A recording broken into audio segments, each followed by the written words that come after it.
Okay, boys and girls, today we are going to read Chrysanthemum. Chrysanthemum by Kevin Henkes. Okay. Chrysanthemum by Kevin Henkes.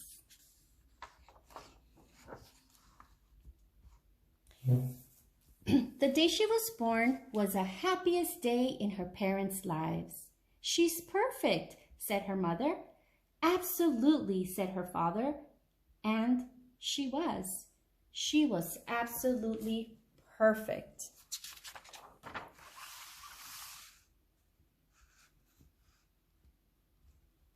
"Her name must be everything she is," said her mother. "Her name must be absolutely perfect," said her father.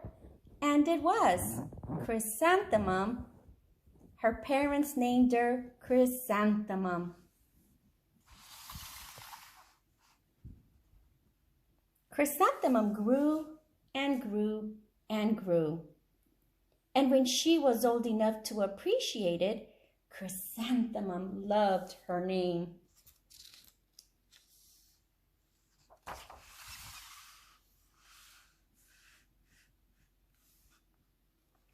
She loved the way it sounded when her mother woke her up. She loved the way it sounded when her father called her for dinner. And she loved the way it sounded when she whispered it to herself in the bathroom mirror. Chrysanthemum, chrysanthemum, chrysanthemum.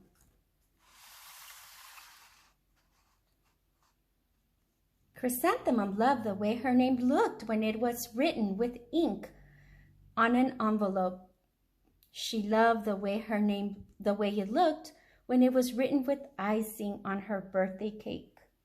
And she loved the way it looked when she wrote it herself with the fat orange crayon.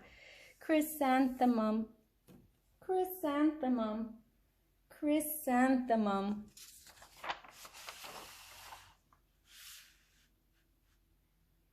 Chrysanthemum thought her name was absolutely perfect.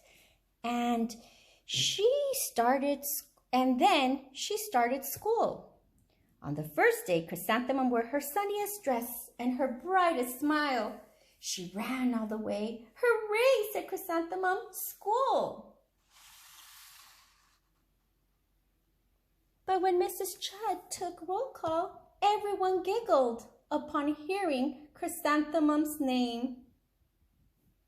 We have Mrs. Chudd, Dawn, Eve, Lois, Al, Les, Kay, Max, Sue, Bill, Pat, Tom, Sam, Ken, Joe, Rita, Victoria, Chrysanthemum. Why do you think people giggled, boys and girls? Why do you think they giggled when they heard her name? Good. That might be a reason.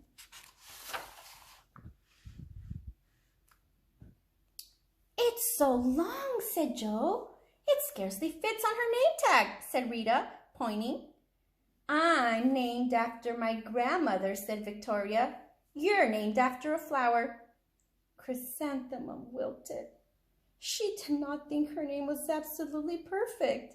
She thought it was absolutely dreadful. The rest of the day was not much better.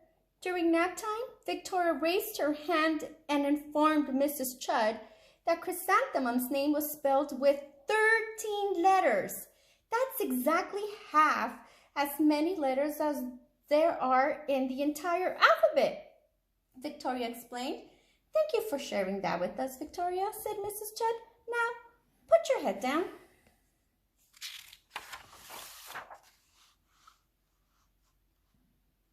"If I had a name like yours, I'd change it," Victoria said, as the students lined up to go home. "I wish I could," thought Chrysanthemum miserably.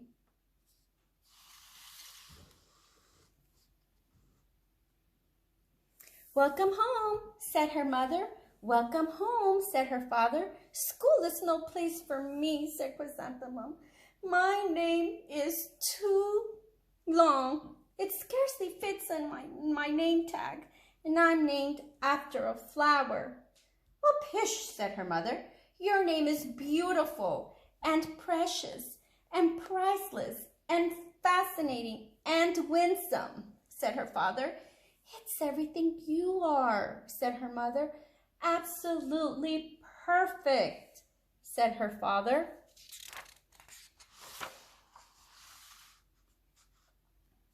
Chrysanthemum felt much better after her favorite dinner, macaroni and cheese with ketchup, and an evening filled with hugs and kisses and parcheesi.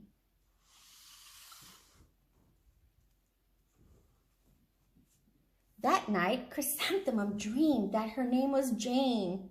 It was an extremely pleasant dream.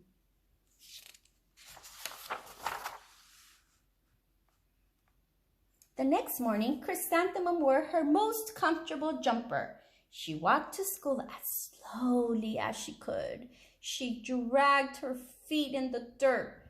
"Chrysanthemum, Chrysanthemum, Chrysanthemum," she wrote. "She even looks like a flower," said Victoria as Chrysanthemum entered the playground. "Let's pick her," said Rita, pointing. "Let's smell her," said Joe. Chrysanthemum wilted. She did not think her name was absolutely perfect. She thought it was absolutely dreadful. The rest of the day was not much better. During nap time, Victoria raised her hand and said, "A chrysanthemum is a flower. It lives in a garden with worms and other dirty things." "Thank you for sharing that with us, Victoria," said Mrs. Chudd. "Now, put your head down."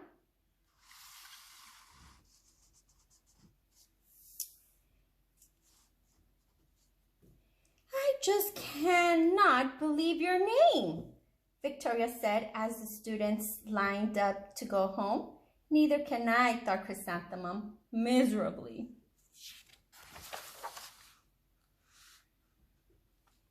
"Welcome home," said her mother.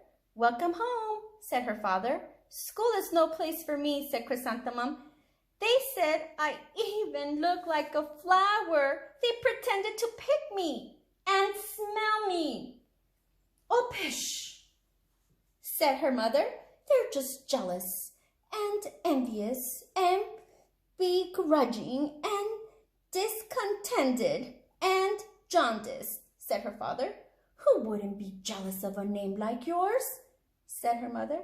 "After all, it's absolutely perfect," said her father. Chrysanthemum felt a trifle better after her favorite dessert, chocolate cake with buttercream frosting, and another evening filled with hugs and kisses and parcheesi.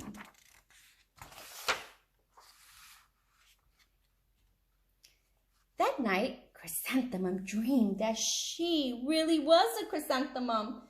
She sprouted leaves and petals. Victoria picked her and plucked her leaves and petals one by one until there was nothing left but a scrawny stem. It was the worst nightmare of Chrysanthemum's life.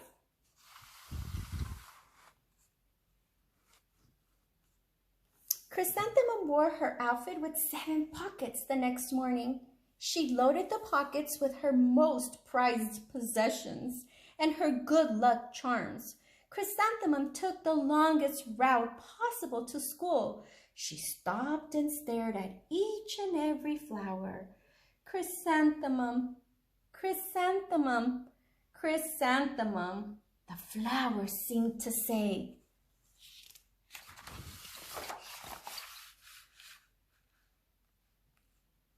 That morning, the students were introduced to Mrs. Twinkle, the music teacher.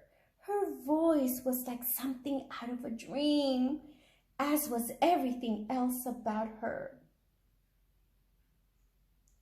The students were speechless. They thought Mrs. Twinkle was an incredible wonder. They went out of their way to make a nice impression.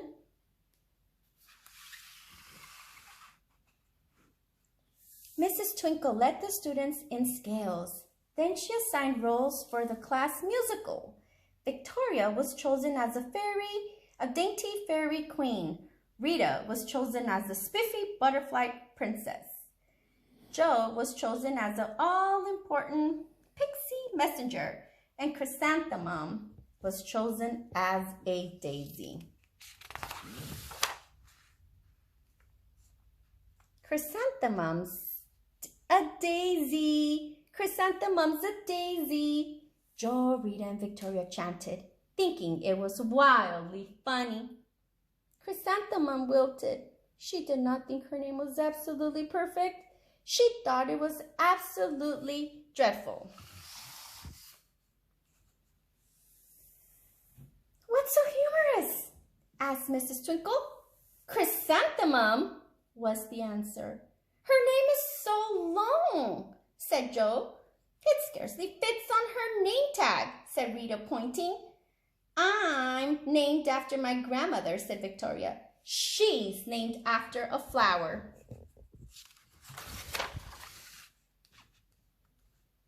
My name is Long, said Mrs. Twinkle. It is? Said Jo. My name would scarcely fit on a name tag, said Mrs. Twinkle. It would? Said Rita, pointing. And, said Mrs. Twinkle, I'm named after a flower too. You are? Said Victoria. Yes, said Mrs. Twinkle. My name is Delphinium. Delphinium Twinkle. And if my baby is a girl, I am considering Chrysanthemum as a name. I think it's absolutely perfect. Chrysanthemum could scarcely believe her ears. She blushed, she beamed, she bloomed.